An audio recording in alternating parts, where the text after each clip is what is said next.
Bismillahirrahmanirrahim. Assalamualaikum warahmatullahi wabarakatuh. Selamat sore semua. Di sini saya Egy Febrian ingin mensosialisasikan mengenai desain grafis. Next.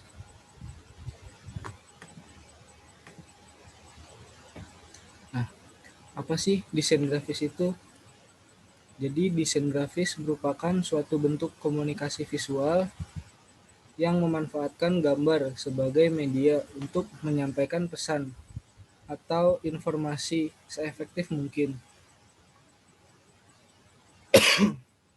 Desain grafis berasal dari dua kata, yaitu desain dan grafis. Desain adalah metode perancangan estetika yang didasari dengan kreativitas, sedangkan grafis adalah ilmu dari perancangan titik maupun garis-garis sehingga akan membentuk sebuah gambar yang dapat memberikan informasi serta hubungan dengan proses pencetakan. Nah, ini kita akan masuk ke beberapa jenis desain grafis. Ini ada macam-macam ya jenis desain grafis.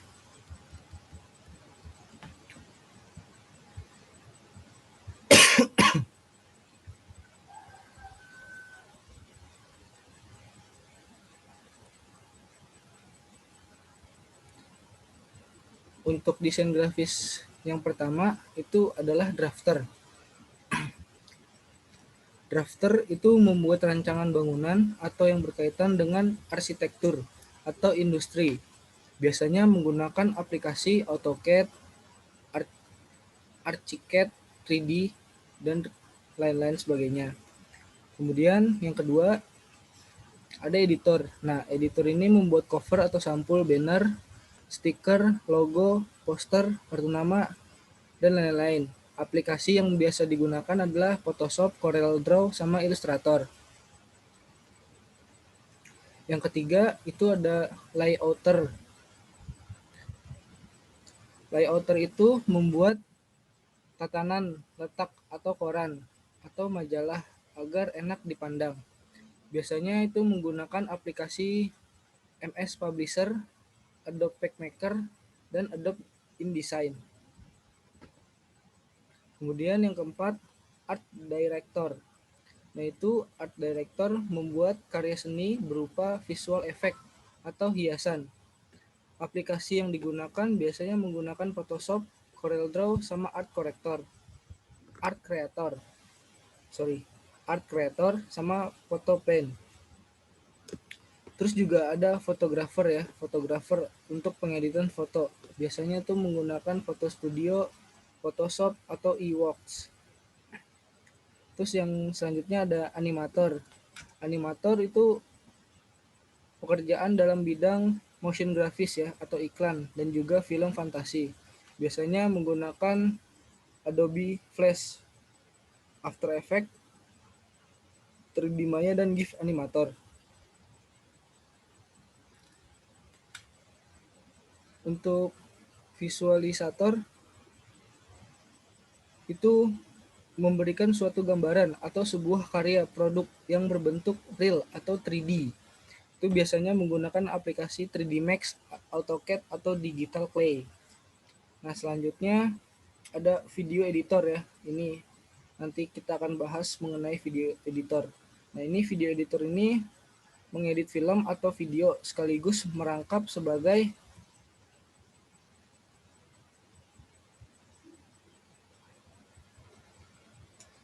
video shooter.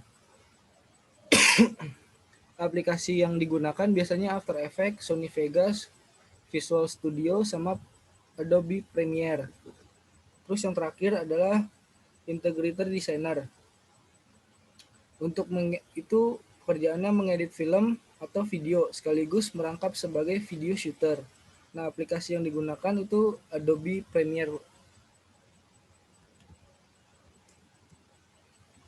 Nah, selanjutnya kita akan membahas mengenai video editor. Nah, video editor ini adalah salah satu elemen penting di dalam sinematografi dan tidak dapat dipisahkan dari dunia broadcasting. Video editing suatu proses memilih atau menyuting gambar.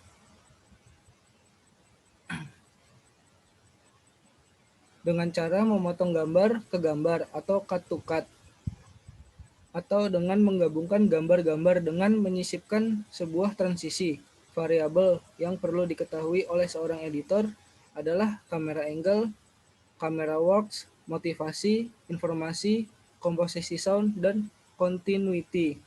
Nah, ini semua elemen ini disebut dengan grammar of edit. Nanti juga akan kita bahas mengenai grammar of edit.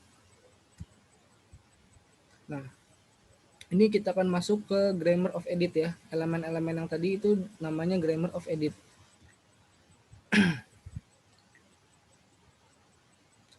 Nah, grammar of edit itu memiliki beberapa elemen ya. Yang pertama itu motivasi. Nah, pada motivasi ini terdiri dari gambar-gambar seperti jalan kota, gunung, laut, atau awan, dan lain sebagainya. Itu ditampilkan sebelum gambar utama atau subjek. Tujuannya dimunculkannya gambar-gambar tersebut adalah sebagai penggiring dan penjelas dari gambar selanjutnya.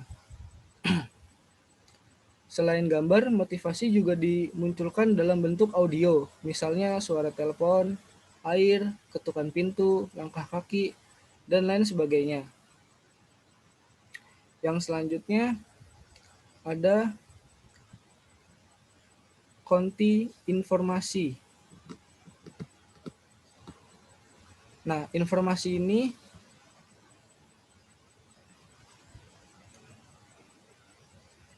ini pengertian pada editing sebenarnya mengacu pada arti sebuah gambar. Nah, gambar-gambar yang dipilih oleh seorang editor harus memberikan suatu maksud atau informasi tertentu. Terus yang ketiga ada komposisi. Nah, komposisi ini merupakan salah satu aspek penting bagi editor adalah pemahaman tentang komposisi gambar yang bagus. Bagus di sini artinya memenuhi standar yang sudah disepakati atau sesuai dengan kamera works. Selanjutnya ada ini salah ya penulisannya. Ini selanjutnya continuity. Nah, bukan UIT ya, tapi continuity. Ini ada salah, nanti akan diperbaiki. Continuity itu suatu keadaan di mana terdapat kesinambungan antara gambar satu dengan gambar sebelumnya. Sedangkan fungsi dari continuity itu untuk menghindari adanya jumping atau adegan yang terasa meloncat. Terus yang selanjutnya ada titling. Nah, titling ini merupakan elemen yang diperlukan untuk menambahkan informasi gambar. Misalnya judul utama, nama pemeran, dan tim kreatif. Itu biasanya ada di belakang, di akhir film, atau enggak di depan, di awal film, untuk pemerannya itu. Terus yang terakhir ada sound. Nah, Nah, ini yang terakhir ya. Terakhir adalah sound. Nah, sound sendiri itu dibagi menjadi 4 elemen. Yang pertama, original sound. Jadi semua audio atau suara asli subjek atau objek yang diambil bersama dengan pengambilan gambar atau visual. Terus yang kedua adalah atmosfer. Jadi semua suara latar atau background yang ada di sekitar subjek atau objek. Yang ketiga ada sound effect. Semua suara yang dihasilkan atau ditambahkan ketika saat editing, saat dari original sound maupun atmosfer. Yang terakhir adalah musik illustration. Semua jenis bunyi-bunyian atau nada, baik itu secara akustik maupun elektrik yang dihasilkan untuk memberikan ilustrasi atau kesan kepada emosi atau mood dari penonton. Nah, selanjutnya kita akan membahas mengenai pembuatan video editing atau video editor pada KineMaster melalui aplikasi di smartphone. Nah, aplikasi KineMaster ini merupakan sebuah aplikasi smartphone yang khusus digunakan untuk keperluan editing video. Aplikasi ini dikembangkan oleh Next Streaming, sebuah perusahaan yang bergerak dalam bidang pengembangan perangkat lunak multimedia yang berkantor pusat di Seoul atau Korea. Nah, aplikasi KineMaster ini dirilis pada tahun 2013, tepatnya tanggal 26 Desember 2013.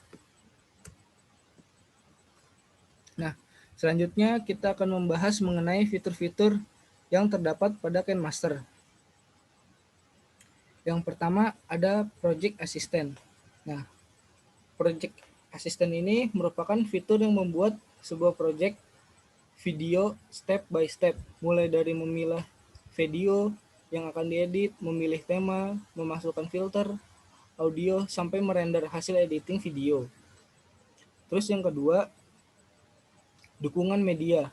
Nah, KineMaster ini mendukung hampir semua jenis format media. Untuk dapat memasukkan media ke aplikasi ini itu mudah karena seluruh media yang tersimpan di smartphone atau di memori eksternal akan ditampilkan dalam jendela yang sama dan dipisahkan berdasarkan direktori penyimpanan. Yang selanjutnya ada audio. Nah, KineMaster juga dilengkapi dengan musik latar yang cukup banyak, sehingga akan memberikan kemudahan untuk kalian yang ingin memberikan background suara baik melalui musik aset, SFX aset, rekaman, atau dengan menggunakan musik yang tersimpan dalam memori smartphone. Terus yang selanjutnya ada teks. Nah, tak lengkap apabila semua aplikasi editing tidak dilengkapi dengan fitur teks. Nah, KineMaster juga memiliki fitur untuk menambahkan dan memanipulasi teks dengan berbagai macam jenis font dan gaya, sehingga akan membuat hasil edit video dengan menggunakan aplikasi KineMaster menjadi lebih sempurna. Terus yang selanjutnya ada tema. Nah,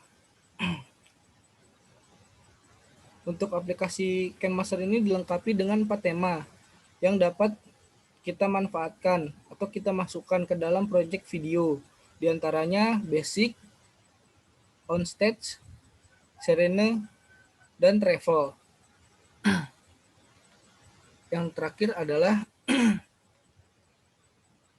ya, tools editing. Nah, di sini aplikasi KineMaster juga memiliki tools editing yang cukup lengkap atau cukup komplit ya. Seperti cut, copy, crop, trimming, color adjustment, dan masih banyak lainnya. Nah, selanjutnya kita akan membahas mengenai tools-tools apa saja yang ada pada KineMaster. Pertama, itu ada tools undo. Nah, biasanya undo ini dilakukan ketika sesuatu yang salah, maka fitur ini membantu jika kita memasukkan salah editing, misalnya menambahkan transisi. Nah, transisinya salah penaruhan. Nah, itu kita bisa menggunakan aplikasi undo ini. Nah, begitu juga dengan tools redo, berguna ketika pengambilan mengembalikan tindakan Anda. Jadi misalnya tadi sudah ditaruh editing video di menit 3, kemudian kita rubah ke menit 2. Nah, padahal ke menit 2 itu kurang bagus. Jadi bagusnya ditaruh di menit 3. Nah, kita bisa menggunakan redo, fitur redo. Jadi kembali lagi seperti semula. Nah, kemudian ada file export and share. Nah, untuk export and share ini difungsikan untuk mengekspor proyek video kita. Setelah selesai mengedit, maka kita dapat menggunakan opsi ini untuk menyimpan video di galeri ponsel kita.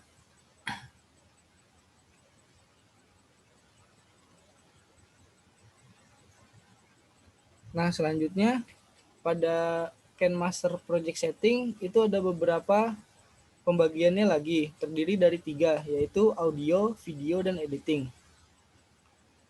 Nah, untuk audionya sendiri kita dapat menyesuaikan waktu fade in atau yang dikenal dengan fade in audio. Dengan opsi ini kita tidak ingin fitur fade audio, maka ada opsi untuk mengaktifkan dan menonaktifkannya. Lalu yang kedua ini video. Ini sama seperti poin di atas. Dengan opsi ini kita dapat menyesuaikan fade in dan fade out timing video. Terus untuk yang editing itu adalah kita dapat menyesuaikan waktu default foto dan layar. Artinya kita dapat memilih waktu 6,0 detik untuk durasi foto default. Selanjutnya ada layer adjustment. Nah, layer adjustment ini merupakan pengaturan yang sangat berguna ketika kita menambahkan beberapa layar ke video. Karena ketika kita menambahkan beberapa layar ke video, maka semakin sulit untuk mengedit kembali layar itu karena kita tidak dapat mengenali layar tertentu dengan cepat. Selanjutnya ada quick forward backward. Nah, fungsi ini atau pengaturan ini membantu kita ketika kita harus pergi ke akhir video dan kembali lagi ke awal video. Selanjutnya ada KineMaster Asset Store. Nah, KineMaster Asset Store ini biasanya untuk yang berbayar ya, aplikasi berbayar ini store. Istilahnya kayak dia menjual atau kita dapat mengunduh beberapa efek dan overlay seperti musik, teks. Nah, ini kita perlu berbayar ya, ada tambahan biaya lagi untuk menggunakan aplikasi Asset Store-nya ini. Terus yang selanjutnya ada layar. Nah, layar ini pada opsi layar ini kita akan melihat beberapa opsi seperti media, efek, overlay, teks, dan handwriting. Nah, pada layar ini juga ada memiliki beberapa elemen seperti media, efek, overlay, teks, dan handwriting. Nah, untuk medianya sendiri itu kita bisa menambahkan gambar atau video sebagai layar. Maka kita dapat menambahkan dari tools ini. Selanjutnya ada efek. Nah, efek ini jika kita ingin menambahkan beberapa efek dalam video, maka kita dapat menambahkan efek dari sini, dari fitur efek. Nah, kemudian juga ada overlay. Nah, overlay kita bisa menambahkan beberapa stiker di video kita sebagai layer. Maka kita dapat menambahkan dari tools overlay. Yang kemudian ada teks. Nah, teks ini difungsikan untuk bisa ditambahkan ke dalam video. Maka menambahkannya dari opsi teks ini. Kemudian ada handwriting. Nah, jika kita ingin menggambar sesuatu dengan tangan, maka kita dapat menambahkan fitur handwriting untuk pengambilan gambar tersebut. Nah, selanjutnya ada fitur media. Nah, fitur media ini membantu kita untuk membuka aplikasi pada KineMaster dan memulai pengeditan video. Nah, kita dapat mengimport atau mengekspor beberapa file dari file media tersebut. Kemudian ada audio. Nah, di sini kita dapat menambahkan audio yang berada di video dari opsi fitur pengaturan. Misalnya jika kita ingin mengubah suara audio untuk video, maka kita dapat menambahkan file audio dari opsi ini. Kemudian ada yang namanya voice. Nah, untuk voice ini kita dapat menambahkan suara kita sendiri ke dalam video saat proses perekaman dengan aplikasi KineMaster. Nah, selanjutnya ada tombol play. Nah, tombol play ini diartikan kita untuk memutar video yang ada di KineMaster. Istilahnya video yang sedang kita edit pada KineMaster.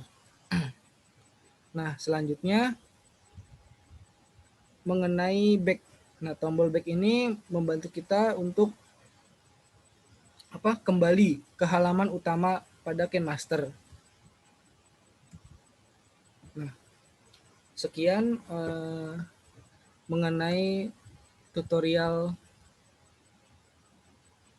pembahasan sosialisasi desain grafis. Sekiranya teman-teman atau Bapak Ibu punya pertanyaan, bisa menghubungi saya langsung melalui nomor WhatsApp saya. Terima kasih.